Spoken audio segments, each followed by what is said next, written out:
bem? Vambora.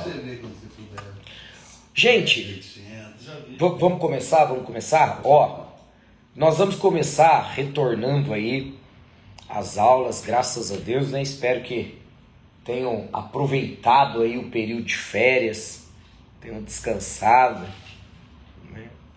Tido esse mês aí. Pai com criança pequena nas férias, não descansa. Né, Gabi? A Gabi sabe aí, tem a Belinha, não para. A gente trabalha mais, Thiago, que quando estão na escola. Dobrado. Criançada tem uma energia que é difícil para acompanhar, mas graças a Deus, tivemos aí esse período de férias para aproveitar bastante. Nós vamos retornar, irmão Marcos, falando sobre a interpretação bíblica. Nós íamos trabalhando aí uma jornada a respeito da Bíblia, dando essa ambientalização no assunto, né? No assunto que eu digo, no assunto da matéria, que é essa daqui, ó, introdução bíblica.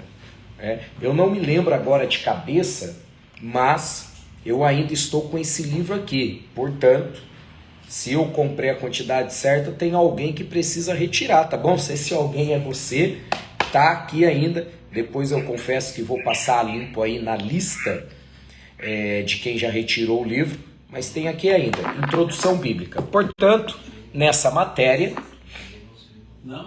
Não pegou? Aqui, então é daqui, ó. Pegou já, pronto, ó. Aqui, já descobri de quem que é. Receba. Não é? Toma posse aí.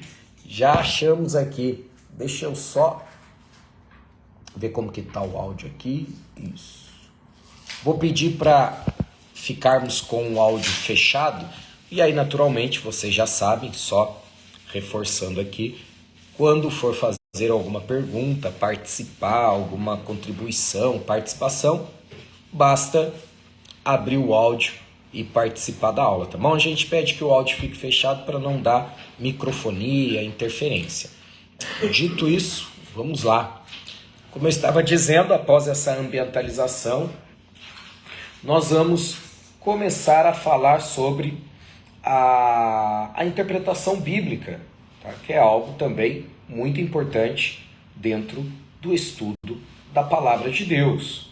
É fundamental, eu diria, uma boa noção de interpretação, que não foge de regras interpretativas de texto, né? São regras textuais que você usa para interpretar um texto. E aí eu começo dizendo para vocês, e já são informações relevantes que eu vou passar aqui, tá? Sobre os vários componentes que envolvem a interpretação. O que envolve a interpretação de um texto? A interpretação bíblica, que é o nosso caso. Primeiro, envolve o autor. O autor está envolvido na interpretação. Segundo, nós temos o próprio texto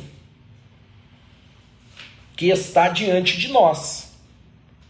Terceiro, nós temos o leitor, que somos nós. Então veja, nós temos o autor, o texto e o leitor. São os três componentes iniciais que nós vamos pensar que estão envolvidos na interpretação. Aí vamos lá. Quando nós falamos do autor, existe algo que é fundamental que se leve em conta, que diz respeito às características de cada autor. O que eu quero dizer? Vejam, olha só, Carlos, quando eu digo que existem as características do autor, eu preciso dizer também que o próprio Deus, quando entregou uma mensagem para qualquer que seja o autor bíblico, ele respeitou todas as particularidades daquele autor. Exemplo, Deus respeitou a personalidade daquele autor. Deus respeitou inclusive as condições e capacidades intelectuais do determinado autor. Eu pergunto para vocês, Pedro foi usado por Deus, sim ou não? O apóstolo Pedro. Muito. E o apóstolo Paulo? Também.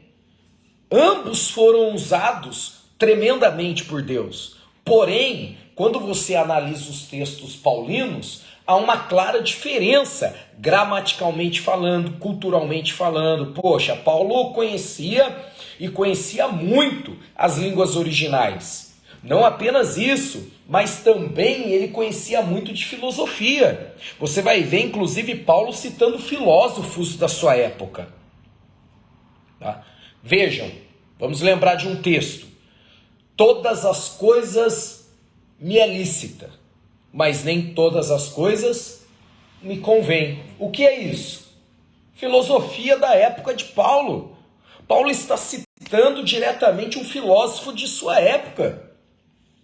Paulo conhecia e conhecia muito bem a gramática das línguas originais. E por isso a estrutura do seu texto é muito diferente da estrutura textual de Pedro.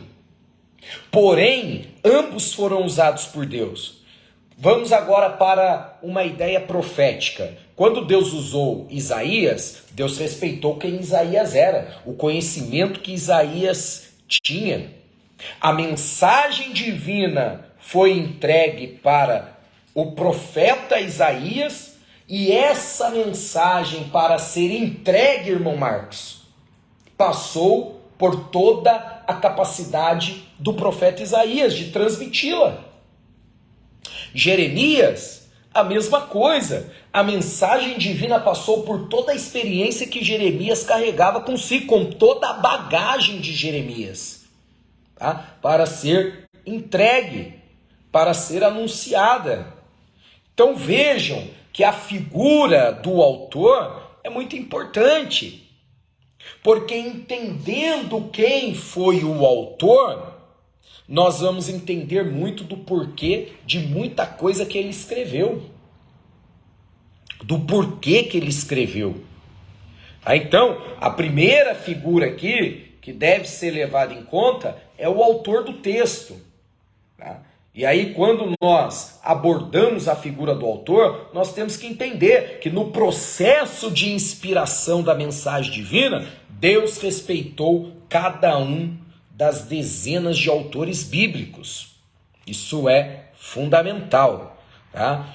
Do contrário, nós vamos caminhar para uma ideia espírita kardecista da coisa. Deus não abduziu os autores. Os autores não perderam o sentido. Né? Nossa, eu escrevi aqui e nem lembro o que eu escrevi. Não foi assim que aconteceu. Não foi essa ideia mística da coisa, eles não psicografaram os livros bíblicos que nós temos inseridos e que compõem a nossa Bíblia. Tá? Eles estavam totalmente conscientes, receberam uma mensagem. Vamos tentar imaginar como foi para João, que recebeu a mensagem apocalíptica na ilha de Patmos. O quão desafiador foi para ele transmitir aquilo que ele viu lá. E aí a gente acabou de falar de Paulo. Paulo, no lugar de João, não se deu a ousadia de falar daquilo que ele viu. Paulo, ele disse assim, eu conheço um homem que esteve lá, se no corpo ou fora dele, não sei, mas esteve lá, e viu coisas que aos homens não são lícitas dizer. O que Paulo está dizendo é, eu não me sinto capaz de falar e comunicar aquilo que eu vi lá. Ou, o que Paulo estava dizendo é, eu não sei como transmitir. Aí nesse contexto, Paulo vai dizer assim, aquilo que os olhos não viram, os ouvidos não ouviram, e não desceu ao coração do homem, é o que Deus tem preparado. Ou seja, Paulo está querendo dizer, são coisas insondáveis. Gente, se Paulo, com toda a sua experiência e intimidade com Deus, se sentiu incapaz, imagina se colocar no lugar de João por um momento. o quão difícil foi. Aí João vai ter que dizer, olha, as ruas da eternidade são de ouro, os muros de jaspe. Só que, quando você submete o escrito de João, o autor, nós estamos no primeiro componente da interpretação, o autor, você submete ele ao crivo da própria Bíblia, e aqui, quem estiver anotando, anote isso. A Bíblia não precisa ser defendida por ninguém, porque uma regra hermenêutica, tá, bíblica, é que a Bíblia defende-se a si mesma e responde a si mesmo. É lógico que numa ideia apologética da coisa, o que é apologia? É você defender algo. Apologética é fazer uma defesa da fé. Dentro de uma defesa de fé, nós nos posicionamos como cristãos, né, e anunciamos aquilo que cremos. Mas, em última instância e também em primeira, a Bíblia, ela defende-se a si mesmo e responde por si própria. De tal modo que a Bíblia interpreta a si mesmo. A Bíblia interpreta a própria Bíblia. É o que os judeus chamam de midrash. O que é midrash? Você pega um texto, liga ele a outro texto, faz um link com outro texto para poder ter uma interpretação. Isso, de modo simples, nós chamamos de contexto. Os judeus chamam de midrash. Eles pegam um pedaço de um texto, ligam ao outro, este outro submete ao outro, para poder ter uma interpretação daquele texto inicial. Quando você pega a ideia de João e submete ela a toda a Bíblia, você entende que no céu não existem ruas de ouro. Por quê? Porque ouro é um mineral, é matéria, e matéria não tem lugar na eternidade. Paulo vai dizer, nem carne e sangue herdam o reino dos céus. Por isso que lá em 1 Coríntios capítulo 15, a partir do versículo 50, Paulo vai dizer que aquilo que é corruptível vai se revestir da incorruptibilidade, e aquilo que é mortal, da imortalidade. Porque na eternidade não existe lugar para matéria de nenhum tipo. Não só o nosso corpo, limitado, perecível, carnal, mas para qualquer outro tipo de matéria. Então, ouro não tem lugar na eternidade. Agora, professor, você está dizendo que João mentiu? Não. É o desafio do autor, e Deus respeitou quem João era e como ele transmitiu essa mensagem. O que eu preciso dizer aqui para vocês, e já antecipo, diria um pouco mais na frente, mas antecipo, acima de toda essa limitação humana, não só de João, que esteve numa situação extremamente desafiadora para transmitir o Apocalipse, mas como também Paulo, que se sentiu incapaz de fazer, de transmitir uma mensagem. Acima de tudo isso, da limitação gramatical de Pedro, da sensibilidade aflorada de Jeremias, da extrema capacidade de Isaías. Isaías era uma pessoa extremamente capacitada, vivia no palácio, transitava entre os nobres. Por certo, teve um estudo muito bom, mas acima de tudo isso, existe a soberania divina. E existe uma pessoa chamada Espírito Santo de Deus. E tudo, sejam limitações ou capacidades humanas, não saiu do controle de Deus. Isso aqui é fundamental entender. Tá? E aí João diz que na eternidade tem rua de ouro. A gente entende que matéria não tem lugar na eternidade. João mentiu? Não. O que João fez foi, dentro da sua condição e do seu contexto religioso, cultural, foi transmitir da melhor maneira que ele podia E aí João tenta transmitir o que viu lá, gente.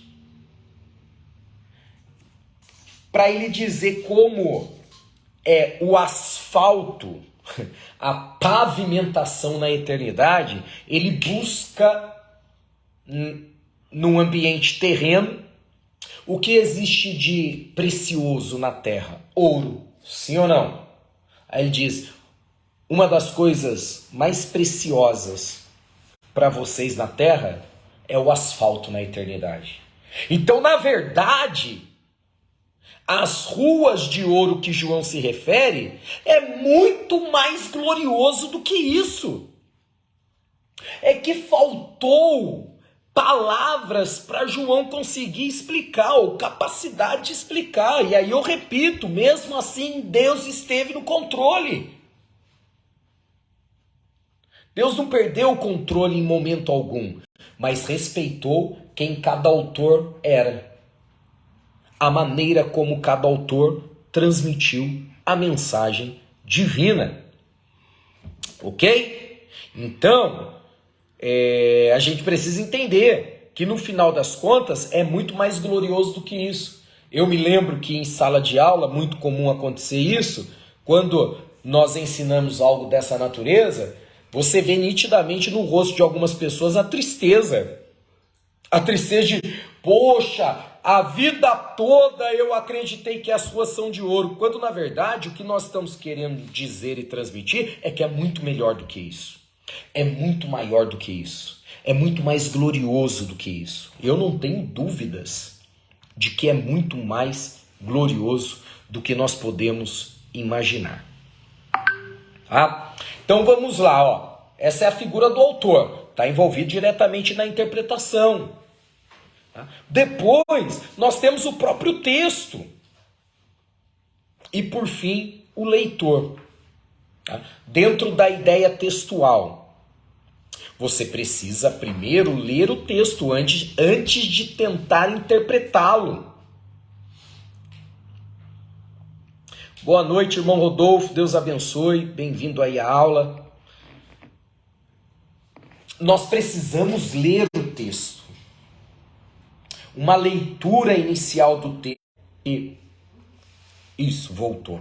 Deu uma interrompida aqui, mas voltou. É fundamental entendermos, tá? O texto como de fato ele é. Deixa eu só ver, gente, tem alguém mandando mensagem aqui no WhatsApp, só um segundinho, tá? Eu não gosto de interromper a aula, mas pode ser alguma coisa importante.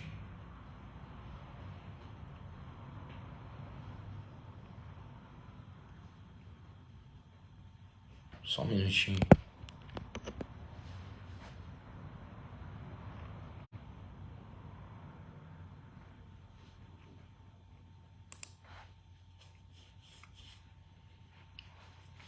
Pronto, deixa eu voltar aqui. É que vai ficar fazendo barulho também, né? Eu tô com o WhatsApp aberto. Pronto, voltamos aqui. Obrigado, tá? Pela paciência e generosidade de vocês aí. Vamos lá. O texto, inicialmente, precisa ser entendido como ele é. Vou dar um exemplo aqui para vocês. Existem muitos outros exemplos, tá? Um exemplo bom para isso é o livro de Cantares. O livro de Cantares é um livro que deve ser lido e entendido literalmente. Por quê? Porque é um livro literal. Agora, você não pode fazer isso com Apocalipse. Por quê? Porque a maioria do livro de Apocalipse, a maior parte, melhor dizendo, né? A alegoria preenche grande parte do livro de Apocalipse. O simbolismo. Apocalipse é um livro de selos, sinais e símbolos. Então não dá para interpretá-lo literalmente, né? Não é literal que vai surgir do mar uma besta com 7 cabeças, 10 chifres. Né? Não é literal. É figurativo. É simbólico. Então nós precisamos ir para o texto e entender. Veja, esse texto, vamos analisar, é um texto simbólico? É um texto literal? Temos que tomar esse cuidado inicialmente. Por exemplo, na tentativa de desacreditar a Bíblia, né, a própria revista Veja, em uma de suas edições, lançou de capa Mar Vermelho, verdade ou mito? E colocaram algumas teorias dando a entender que a abertura do Mar Vermelho foi simbólica. Não foi literal. Então, veja, a importância de você ir para o texto sem nenhum preconceito inicial. Vá para o texto com o coração aberto e deixa o texto falar aquilo que ele tem para dizer. Existe um termo em interpretação bíblica que é exegese. Vocês já ouviram esse termo? Exegese? Uma exegese bíblica. Você tem a hermenêutica e tem a exegese. Uma exegese bíblica nada mais é do que você extrair do texto aquilo que o texto quer dizer. Então, quando eu faço uma exegese? Quando eu consigo extrair do texto aquilo que o texto de fato quer falar. Simples assim. Agora, tem muita gente que faz uma exegese, com I. Exegese. O que é uma exegese? É colocar no texto aquilo que o texto nunca falou. Então vejam, exegese é extrair do texto aquilo que o texto está falando. Exegese, aquilo que o texto nunca quis dizer. Tá? Essa é a diferença. Então, nós temos que tomar o cuidado. Inicialmente, você vai para uma parábola. Parábola é um texto literal? Não.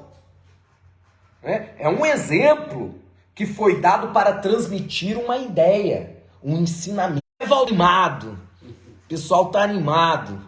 Vamos lá. Então, nós precisamos ter todo o cuidado para entender como de fato aquele texto é inicialmente, tá bom? E por fim, nós temos aí a figura do leitor. A figura do leitor, que somos nós, precisamos ir para o texto sem nenhum tipo de reserva, sem nenhum tipo de preconceito já concebido. Nós não lemos a Bíblia buscando aquilo que queremos. Nós lemos a Bíblia para deixar a Bíblia falar conosco aquilo que ela tem para dizer, ponto final. Você não vai para a Bíblia para arrumar pregação. Você não lê a Bíblia para montar mensagem. Você lê a Bíblia para ela falar com você. A mensagem é resultado daquilo que a Bíblia falou com você. Tá? Entendido o texto, aí nós temos possibilidades interpretativas. Mas primeiro, você entendeu como de fato aquele texto é. O exemplo inicial que eu dei do livro de Cantares. Poxa, o livro de Cantares é um livro que deve ser lido e entendido de maneira literal. Né? São declarações amorosas, afetivas de Salomão para uma mulher que ele amava. Tanto que a Igreja Romana proibiu a leitura do livro de Cantares por muitos anos.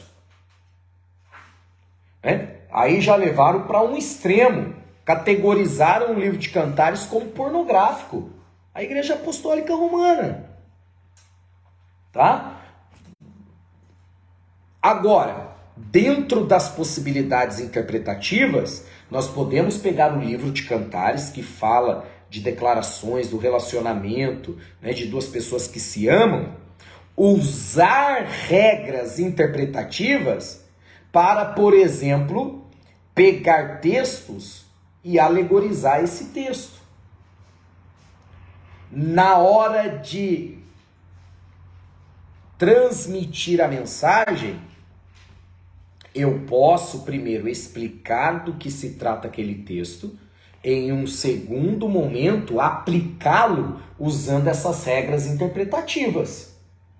Na hora da aplicação, e aqui cabe ao leitor, esse terceiro componente, a maneira como você vai aplicar, ou como algumas pessoas dizem, né? Agora vamos trazer para os dias de hoje. Né? Já ouviram essa expressão? Vamos trazer para os dias de hoje. O que é isso? É uma maneira de aplicar o texto. Aí você pode se utilizar de ferramentas, né? Como, por exemplo, a tipologia bíblica. O que é tipologia bíblica, gente? É você pegar, por exemplo, um texto literal. Vamos pegar um texto literal, tá? Abraão, Isaac, Eliezer, servo de Abraão, e Rebeca, noiva de Isaac. Né? Abraão representa Deus, Isaac Jesus, Eliezer, servo de Abraão, o Espírito Santo, tá? E Rebeca representa a igreja. Porque Abraão tipifica Deus, né? Uma tipologia. O que é tipologia? Deixa eu explicar primeiro. Tipologia é uma junção de duas palavras. Tipo, que significa figura ou semelhante, e logia no grego é estudo. Então, tipologia é o estudo dos tipos, das figuras, daquilo que é parecido ou semelhante, ou que se assemelha. Tá? Então, por que Abraão tipifica Deus? Porque levou seu filho para ser sacrificado. Por que Isaac representa Jesus, tipifica Jesus? Porque foi aquele que foi levado para o sacrifício.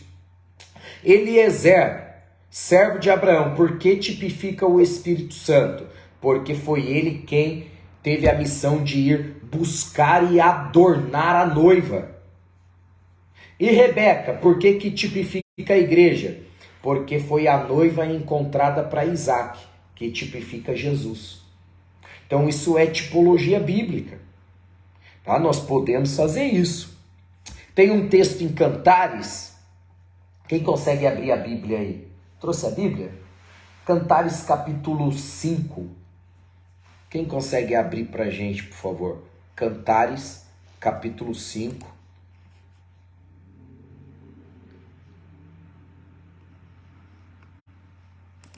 Deixa eu procurar aqui também. Ah, calma aí. Deixa eu ver quanto tempo falta. Deixa eu só ver aqui, gente, quanto tempo falta para... Cantares de Salomão? Isso, Cantares de Salomão. Só um minutinho. Deixa eu achar o texto aqui, calma aí. Deixa eu achar.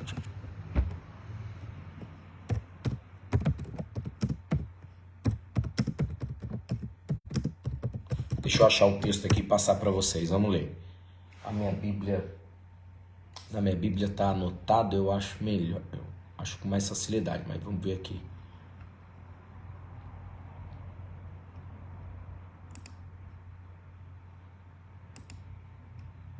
Deixa eu ver aqui. Ó, até a internet tá lendo. Pega pra... Ah, deu aqui, quer ver? Vamos ver. Ia pegar a Bíblia ali. Cantares, eu disse qual? Cantares 5. Não, Cantares capítulo 1, versículo 9. Cantares 5 é outra coisa. Cantares 1 e 9. Anotem aí, ó. Vamos pegar um exemplo de tipologia. Capítulo 1, versículo 9. Isso. Lê pra gente. As éguas dos carros de Faraó te comparam, ó meu amor. Olha aí. Isso aí, só o versículo 9. Ó, 9. Só o 9. As éguas dos carros de Faraó te comparo, ó amiga minha. Quem é essa amiga minha? É a amada de Salomão, sulamita. É a amada dele. Que nesse texto representa a igreja. A noiva. A igreja. E aí o que Salomão está fazendo? Atribuindo à sua amada as características dos cavalos egípcios. Deu para entender, sim ou não? Por incrível que pareça, pode até não parecer, mas essa declaração de Salomão era a cantada melhor que tinha naquela época. Era o melhor chavequinho que tinha naquela época. Comparar uma mulher com os cavalos egípcios. Vai falar isso hoje? Não dá. A pessoa vai apanhar, o homem vai apanhar. Por quê? Soa ofensivo. Gente, olha só. Entrou aqui no último minuto o Zoom. Eu vou finalizar, tá bom? E a gente já retorna. Quem tá no Facebook pode continuar. É 1 ou 2 minutinhos pra gente retornar, que o Zoom libera aí de 40 em 40 minutos, tá bom? Vou finalizar aqui e retornar. A gente já retorna.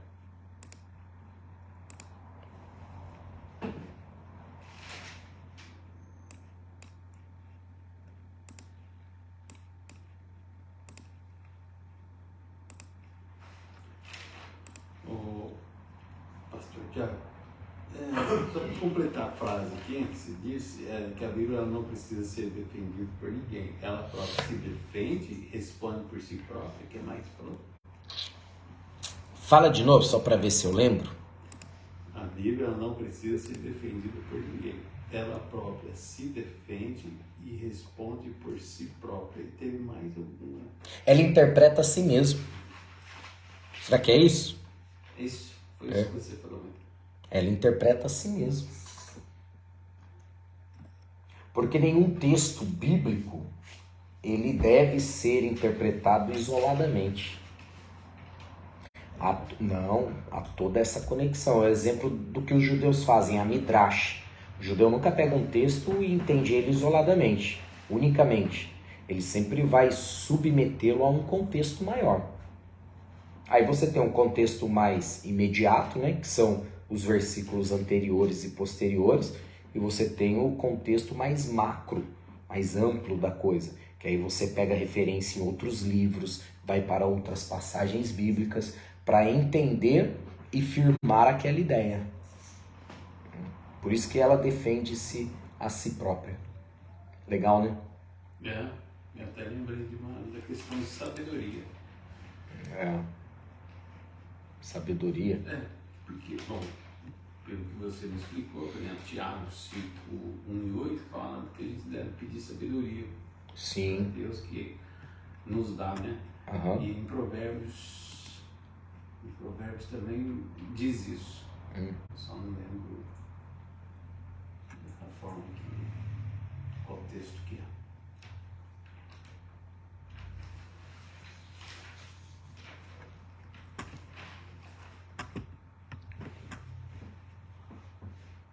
Pô, passou rapidinho, né? Passou. Ainda bem que você deu um toque aí, senão nem ia perceber que estava acabando já. Não, eu dei toque pra ver se começa a falar aí. Você nem vê, né? O que aconteceu aí. Acaba, né? Gente, vamos lá. Ó, nós estamos em Cantares 1:9 para pegar o exemplo de um texto que deve ser entendido literal, mas na aplicação após, né, o esclarecimento do texto, nós podemos fazer uma aplicação usando um recurso interpretativo chamado tipologia. Né? Então vamos lá. Quem é a amiga minha de Cantares 1:9? Ela representa a igreja. Aí Salomão vai pegar características dos cavalos egípcios e atribuir a ela. Tá? A ti te comparo. Ou seja, ele está comparando. Você está comparando e está atribuindo. Atribuindo o quê? Características. Primeira característica dos cavalos egípcios. Eles não se alimentam de qualquer comida, sabia? Os cavalos egípcios não comem... É pedigree. Não come qualquer comida, não. E assim é a igreja. Sim ou não? A igreja come qualquer comida? Não. A palavra de Deus não é qualquer comida. A palavra de Deus não é qualquer alimento. É o pão vivo que desceu do céu. É algo que alimenta a alma, que traz transformação, manifesta libertação. Então a igreja, ela não se alimenta de qualquer coisa, não. E não se deve dar qualquer coisa para a igreja, né? Deve ser um alimento muito bem preparado. O compromisso de quem ensina, de quem prega, de quem orienta, de quem lidera, deve ser algo com extrema devoção e compromisso, porque nós estamos alimentando a noiva de Cristo. A igreja não é nossa, a igreja não é do pastor, a igreja é de Cristo. E foi dado a nós o privilégio de falar a ela, de falar para ela. E com esse privilégio vem as responsabilidades e os compromissos que devem ser levados muito a sério por todos nós. Tá? Segunda característica dos cavalos egípcios. Ó, dá uma pregação aí, fácil. Fácil. Segunda característica dos cavalos egípcios. Eles não retrocedem diante da batalha. Não volta para trás. Pode sangrar, pode ser atingido, pode estar machucado, mas eles não retrocedem diante da batalha. E assim é a igreja, que vem rompendo séculos e séculos de história. Vejam, a igreja tem mais de 2000 anos de história e já fizeram de tudo para calar a igreja. Mas não conseguiram, por quê? Porque a igreja não retrocede.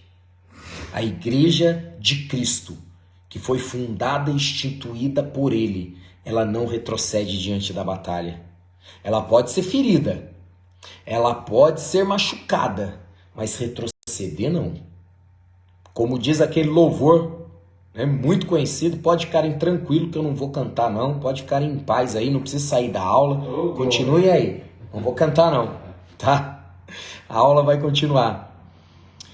Nada pode parar, calar a igreja, né? O Coliseu não parou a igreja. Nada pode parar e calar a igreja. Por quê? Porque ela avança. Essa é uma característica da igreja, né? Terceira característica dos cavalos egípcios. Eles só obedecem aquele que o adestrou para a batalha. A igreja é assim. Diante de um mundo com milhares de vozes falando diariamente para nós, nós obedecemos à voz do bom pastor. A Bíblia diz lá em João 10 que o bom pastor conhece as suas ovelhas e as suas ovelhas conhecem o pastor e conhecem a sua voz. João 2,10. João 10, eu não me lembro agora o versículo, só o capítulo. Então, diante de um mundo que nós estamos a todo momento recebendo informações e estímulos, a pergunta que fica é: você como igreja, como membro do corpo de Cristo, quem você tem ouvido? Quem você tem parado para escutar? Quem você tem deixado falar na sua vida? A igreja, ela não escuta qualquer voz não, não obedece qualquer voz não. Ela não dá ouvido para qualquer voz não. Os cavalos egípcios só obedeciam aquele que o adestrou. Podia estar, ó Carlos, no calor da batalha. Se aquele que o adestrou desse algum comando, o cavalo obedecia. Impressionante. A igreja tem uma característica de obedecer à voz daquele que a formou. Então, são características dos cavalos egípcios que Salomão atribuiu à sua amada. A amada de Salomão, tipificando a igreja, nós pegamos as características atribuídas a ela e colocamos diante da igreja, né? Alguma característica mencionada aqui fere a ideologia cristã, a ideia cristã, alguma característica mencionada aqui trouxe algum indício herético de heresia, desvirtuou o texto? Não. Então nós pegamos e espelhamos. Tá? Isso é fazer uma aplicação. Primeiro você faz a interpretação, depois a aplicação. Então, vamos lá. Regra básica. Vamos lá. Regra básica, tá? De interpretação. Primeiro você lê, depois você interpreta, depois você aplica. Leia, interprete e aplique. Não pule essa ordem.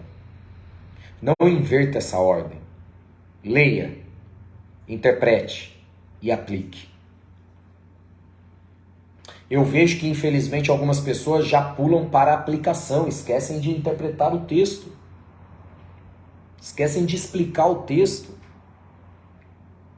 Eu não sei se na tentativa de mexer com o público, de emocionar, fazer alguma coisa do tipo, já vai direto para os finalmente, direto para a aplicação.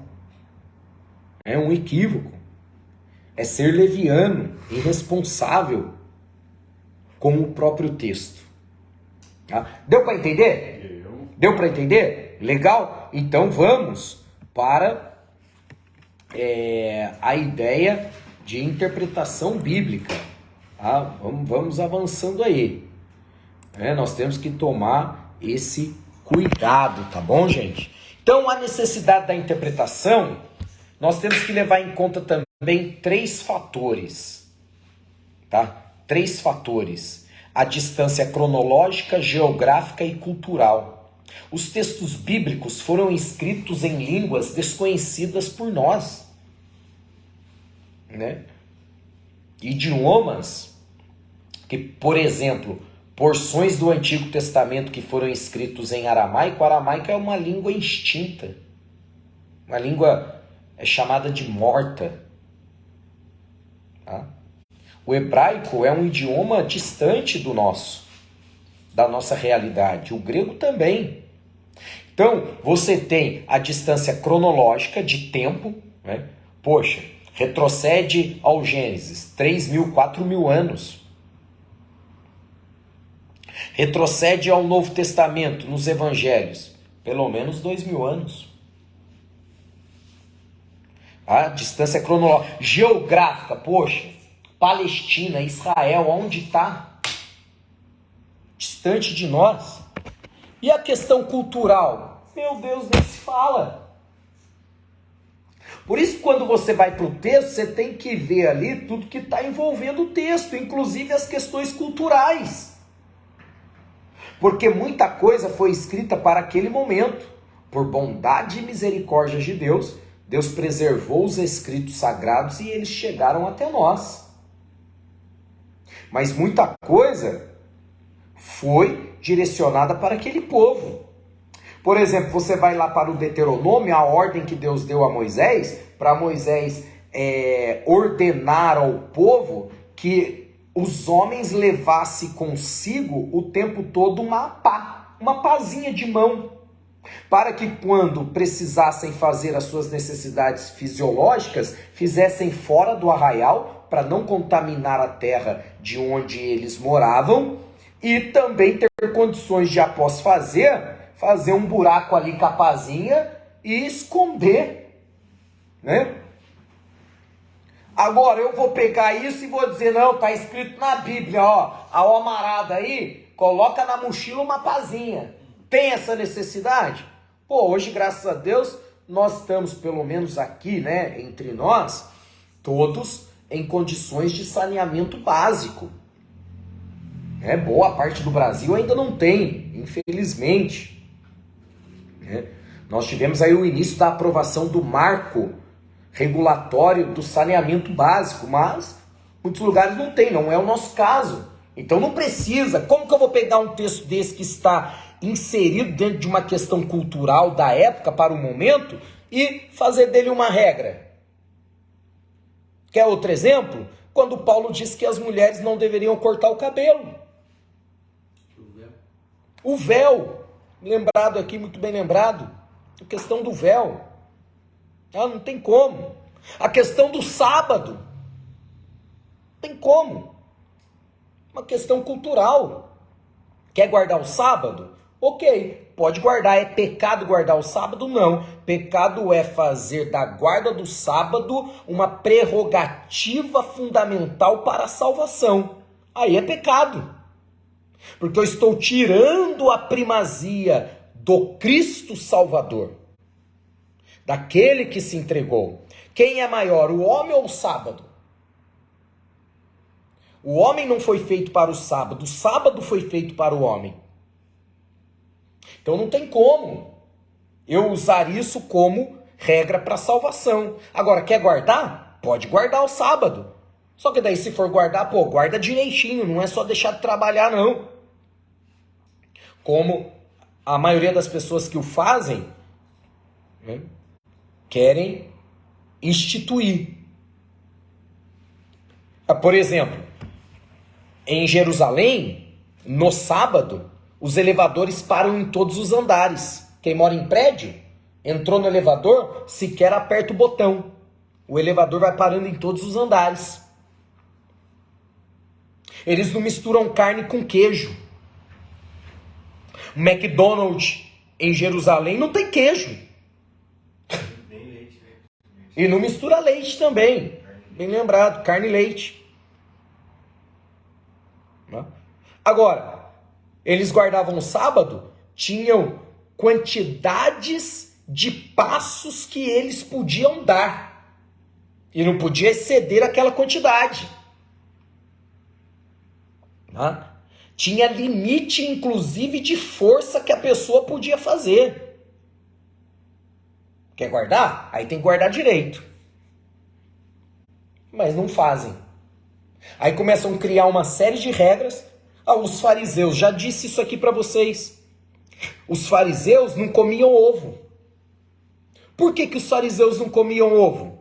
Porque eles diziam assim, eu não sei se a galinha botou esse ovo no sábado. Porque para botar o ovo a galinha teve que fazer esforço, então eu não posso me alimentar disso no sábado. Eu já mostrei para vocês aqui um judeu ortodoxo fazendo uma viagem aérea dentro de um saco de lixo tampado, vedado.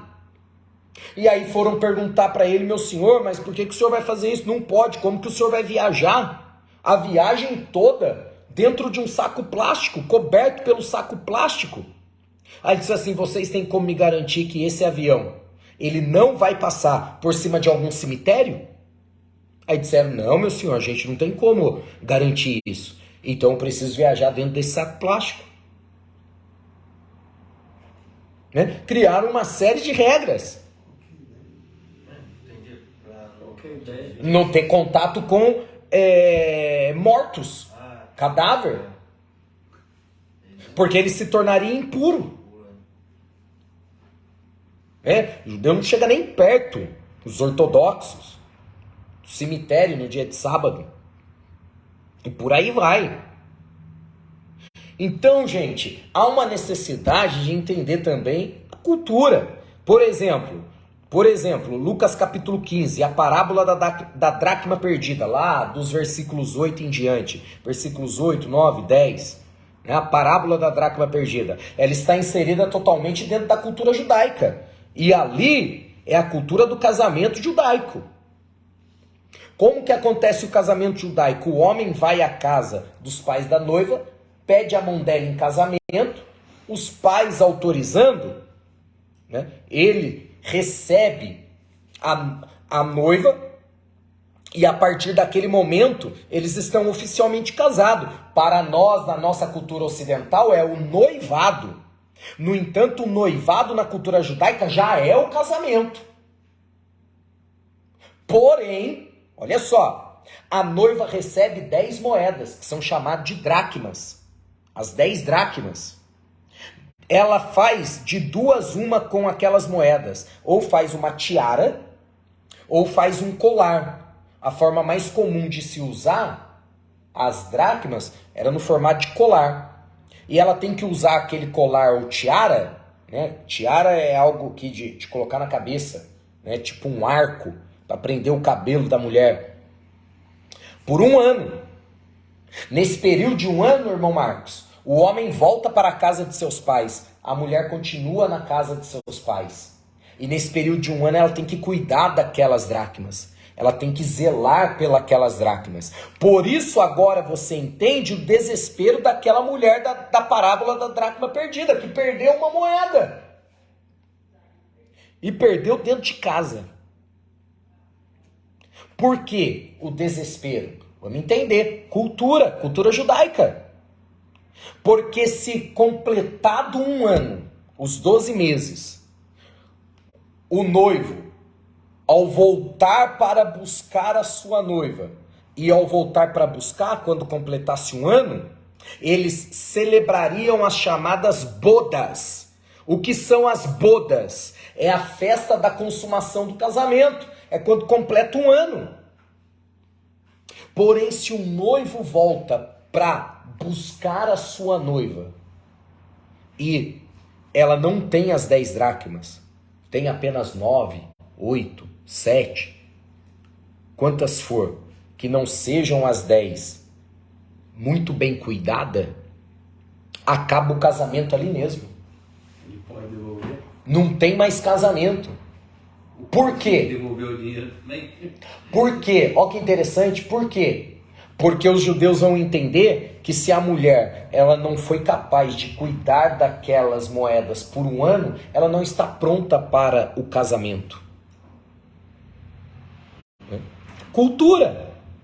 Então essa é uma interpretação literal do texto. Agora vamos aplicar o texto? Vamos fazer na prática aqui o que eu ensinei. Vamos aplicar o texto? Se o noivo vier para buscar a sua noiva, que é a igreja, haverá casamento? A igreja guardou aquilo que recebeu? Zelou por aquilo que recebeu?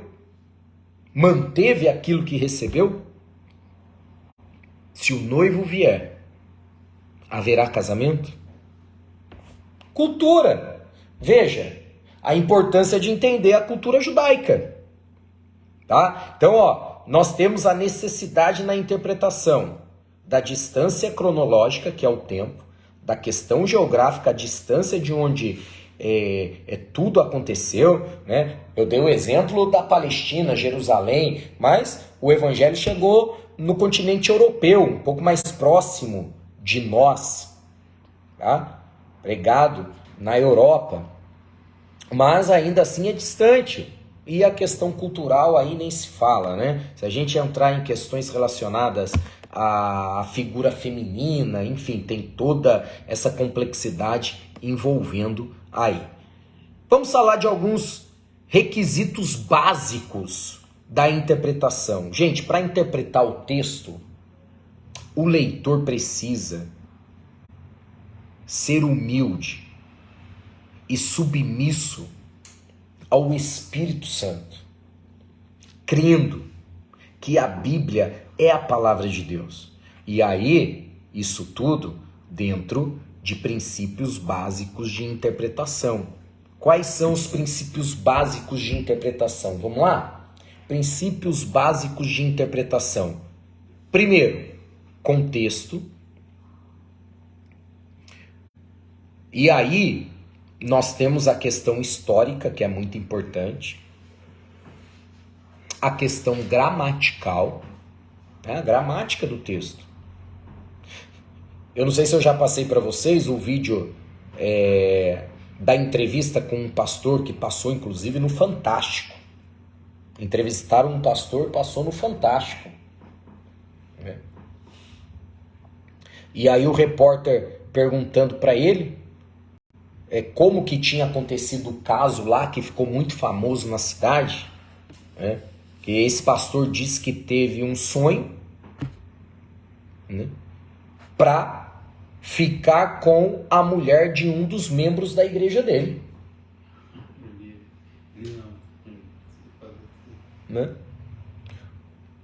Ficou famoso o caso. E aí ele conta E no final, resumindo aqui, né? No final, no meio disso, mostra a entrevista com o esposo daquela mulher, né? E ele diz assim: se foi Deus que mostrou, quem sou eu para impedir? É um absurdo, mas vamos voltar aqui.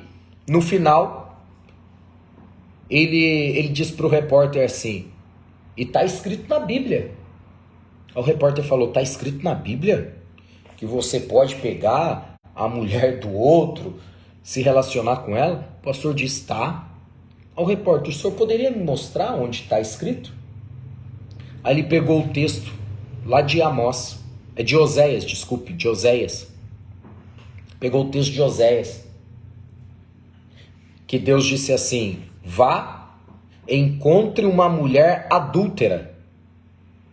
Aí o pastor pegou esse texto e leu assim: vá, encontre uma mulher e adultera com ela.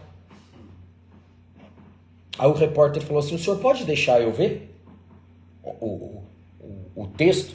Aí o repórter olhou assim, falou assim: pastor, mas tem um acento aqui. Questão gramatical. Tem um acento aqui. Não é adultera, é adúltera. Então há uma necessidade de entender o básico, tá, da questão gramatical. E aí, dentro desses princípios de interpretação, nós temos a própria ideia teológica do texto. Qual é a ideia teológica do texto? Foi o exemplo que eu dei para vocês lá do texto apocalíptico, lá de João. Qual é a ideia teológica desse texto? A gente precisa buscar entender isso, né? E uma questão, por fim, não menos importante, né, é como eu vou transmitir isso de maneira prática, que faça sentido e que aqueles que estão me ouvindo consigam colocar em prática. Tá? É muito importante isso, porque senão vai ficar apenas teoria. E a Bíblia é um livro prático, né, que fala, inclusive, de tudo. Então, você conseguir aplicar é fundamental, tá bom? Vamos lá. Vamos falar do princípio aqui do contexto, né? Esse princípio é fundamental. E deve ser observado com muita atenção e cautela.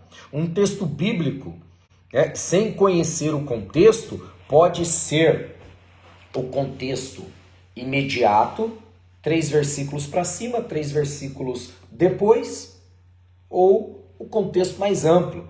Deve ser entendido, deve ser buscar esse entendimento, porque senão nós, se pegarmos um texto sem o seu contexto, é pretexto para uma heresia. Então tem que tomar cuidado, tá? O contexto aí é fundamental. Quer ver como o contexto é fundamental? Quem lê pra gente Filipenses capítulo 4, versículo 13. Filipenses capítulo 4, versículo 13. Quem lê pra gente, por favor? Filipenses 4, 13. Achou aí? Quem achar pode ler. Se achar aqui pode ler, se aqui no Zoom pode ler, por favor. Só abrir o áudio, tá? Isso. Posso todas as coisas em Cristo que me fortalece. Olha aí. Posso todas as coisas naquele que me fortalece, ou em Cristo que me fortalece. Aí, se a gente não pega o contexto, a pessoa vai sair falando assim: não, eu posso tudo em Deus. Posso tudo. Peraí, mas qual que é o contexto? O contexto é de Paulo dizendo assim, irmão Marcos: eu aprendi a ter fartura, mas aprendi a padecer necessidade. Eu aprendi a ter e a não ter, sofri naufrágios. Depois de passar por tudo isso, eu posso dizer: posso todas as coisas naquele que me fortalece. Então o contexto é fundamental. Quer ver como o contexto é fundamental, vamos pegar um exemplo aqui de um texto bíblico. Vamos pegar o exemplo de um texto bíblico. Quer ver? Deixa eu pegar aqui, ó.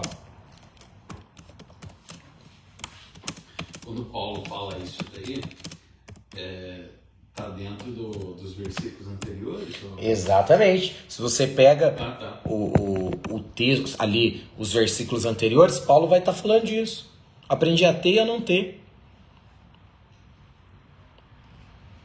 Aprendi com os momentos bons e com os difíceis. Hoje, depois de passar por tudo isso, ele pôde dizer. Aí a gente vai pro versículo que a gente estava, o versículo 13. Aí ele vai dizer, posso todas as coisas naquele que me fortalece. Quer ver um outro texto interessante que a gente precisa entender o contexto? Quem já ouviu falar a seguinte expressão, que o arrebatamento vai acontecer num abrir e fechar de olhos? Já ouviu falar? E aí dizem que está na Bíblia isso, né? Né? Aqui no Zoom, quem já ouviu? Me ajuda aí. Quem já ouviu aqui no Zoom? Que o arrebatamento vai acontecer num abrir e fechar de olhos. Quem já ouviu? Me ajuda aí. Eu já ouvi. Já ouviu, Isaac? Pois é. Muitas vezes. Várias vezes, né? Então. Só que a Bíblia não fala que o arrebatamento vai acontecer num abrir e fechar de olhos. Vamos pegar o texto? Vamos para o texto, tá bom? 1 Coríntios, capítulo 15, versículo 52. 1 Coríntios 15, 52. Isso, 1 Coríntios 15, versículo 52.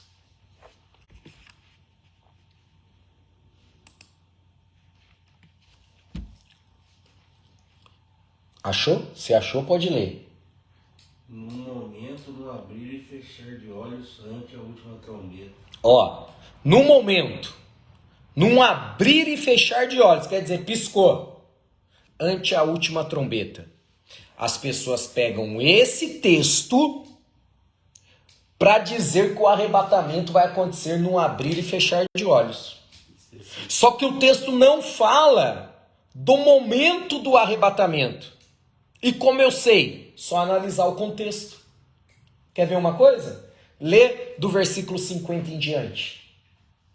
Olha aí. E agora digo isto, irmãos, que a carne e o sangue não podem herdar o reino de Deus. Ó, o texto que eu tinha falado para vocês lá atrás, mas tudo bem, continua. Nem a corrupção herdar a incorrupção. Ó, Continua? pode continuar. Eis aqui vos digo um mistério. Na verdade, nem todos dormiremos, Ó. mas todos seremos transformados. Opa, todos seremos o quê? Transformados. O versículo que fala do abrir e fechar de olhos ante a última trombeta não fala do arrebatamento, fala da transformação do nosso corpo. Daquilo que é corruptível se revestindo da incorruptibilidade. E aquilo que é mortal da imortalidade. Então o que vai acontecer? Num abrir e fechar de olhos, né? Que pode acontecer até em 1 milionésimo de segundos. Piscou muito rápido. É a transformação dessa carcaça aqui. Disso que é mortal. Se revestir da imortalidade. Isso vai acontecer num abrir e fechar de olhos. Agora, o advento do arrebatamento da igreja, que Cristo vem nas nuvens para se encontrar com a igreja, não tem base, parâmetro, sustentação para a gente afirmar quanto tempo vai durar, em quanto tempo vai acontecer. O que nós temos? Temos um texto que fala sobre a transformação do corpo. Deu para entender, sim ou não? Deu para entender? Então veja que às vezes basta analisar o contexto imediato. O que a gente fez aí? Leu 2 versículos antes. 2. Quer tirar a prova dos 9, como diz? Lê 2 versículos depois.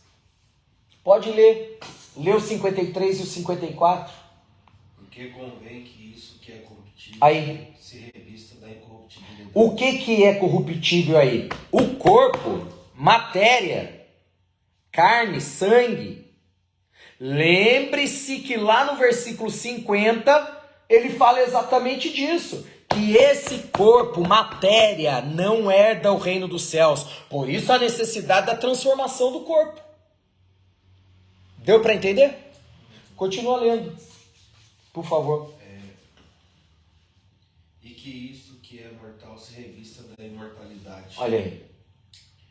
E quando isso que é corruptível se revestir da incorruptibilidade, e isso que é mortal se revestir da imortalidade, então Cumprir-se-á o que está escrito. a palavra que está escrita. Onde está? Tragada foi a morte na vitória. Olha aí. Onde está, ó morte, o teu aguilhão? Onde está, ó inferno, a tua vitória? Tragada foi a morte pela vitória, e vitória na cruz. Tá? Então, percebam, o que a gente fez aqui? Analisou o contexto imediato. Não precisou nem ir para outros textos. Não precisou nem ir para outras fontes, outras ideias.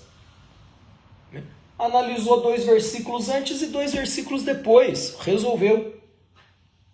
Deu para entender, gente? Sim ou não? Tranquilo? Maravilha?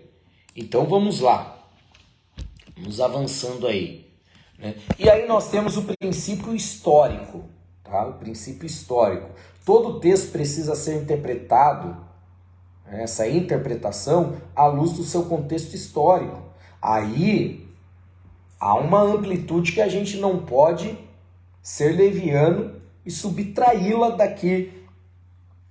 dessa importante abordagem. Né? Você tem um aspecto geográfico, econômico, político, social e cultural.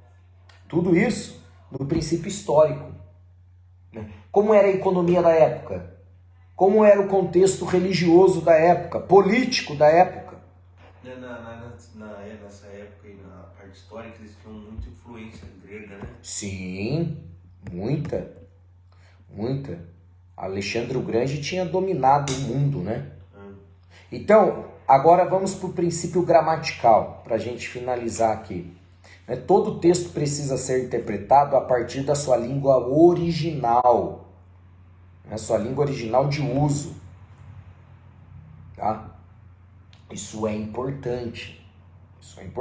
Eu sempre dou o exemplo para vocês da palavrinha amor, que no grego tem vários sentidos. O amor storgin, o amor phileo, o amor ágape, o amor eros. Olha só, uma palavra, amor. Tem o amor paterno, materno, o amor de irmão para irmão, filho, amor de irmão para irmão. Né? O amor eros, que é o amor erótico, a paixão entre o casal. E o amor ágape, qual que é o amor ágape? É o amor de Deus. Então, se você pega um texto que fala de amor, peraí, no Novo Testamento, que amor é esse? É um amor filial? Storgin? Eros? Ágape? Que amor é esse? Como que eu vou entender? Analisando o contexto. Né? E também dentro de uma ideia gramatical. Então, é muito importante, tá, gente? Nos dedicarmos a isso. Vamos avançando aqui. Também a questão teológica que eu falei que a gente não pode jamais perder de vista a ideia teológica do texto. Todo texto bíblico está inserido num contexto teológico que precisa ser identificado e analisado. Tá? Não tem como fugir disso. O que o texto em estudo diz sobre Deus? O que o texto diz sobre Jesus? O que o texto diz sobre o Espírito Santo? Vai ferir a divindade? Vai ferir a pessoa do Cristo? Vai ferir a pessoa do Espírito Santo? Vai ferir a ideia de igreja instituída por Jesus? Tem que ver qual que é a ideia teológica do texto. É preciso entender as informações em caráter doutrinário. Tá? O que é doutrina? São ensinamentos bíblicos. E também a questão prática, para a gente finalizar aqui. Colocar em prática é fundamental e aplicar esse texto, né, de uma maneira que os ouvintes entendam é muito importante. Tá? Você trazer para uma realidade, pega alguma coisa que esteja acontecendo a nível local, nacional, que faça sentido para as pessoas, um exemplo que elas possam entender melhor aquele texto, que vai facilitar o entendimento do texto. Tá? Conhecer o homem de hoje. O que está muito em alta? Inteligência artificial. Né? Inclusive, eu estou rabiscando uma mensagem, não sei se eu vou pregar domingo agora ou em algum outro momento, né, que eu vou falar sobre inteligência superficial, contrastando com a inteligência artificial. Como surgiu a inteligência artificial não é de hoje, tem mais de 60 anos. Tá? Com uma geração superficial, né, que já tem tudo pronto. E com a ideia de inteligência bíblica. Então, assim, pegando ideias do momento, né, que faça sentido para as pessoas. Tá? Isso é muito importante. Conhecer o mundo de hoje, né, o que o texto significa para nós, qual sentido é que tem aquele texto para a minha vida. Porque senão vai ficar apenas teoria, gente. A Bíblia não pode ser um livro apenas teórico, tá bom? Entramos no último minutinho aí. Deus abençoe todos vocês aqui no Zoom. Obrigado pela paciência, retornando, né, ao vivo. Sempre acontece alguma coisa, o telefone toca, chega mensagem, faz barulho. Agradeço muito a paciência de vocês. Deus abençoe. A aula vai ficar gravada no Facebook. Forte abraço. Até semana que vem, tá, gente? Deus abençoe aí o Isaac, sempre firme aí conosco. Boa noite. A irmã Gabi, manda um abraço pro Juninho, pra Bela. Deus abençoe, tá, gente? Vou finalizar aqui. Fica com Deus. Finalizando aqui também no Facebook. Deus abençoe. Irmão Rodolfo. A esposa do irmão Rodolfo me fugiu agora o nome da irmã. Deus abençoe também. Um abraço, tá? Forte abraço aí para todo mundo que vai assistir essa aula posteriormente. Até semana que vem.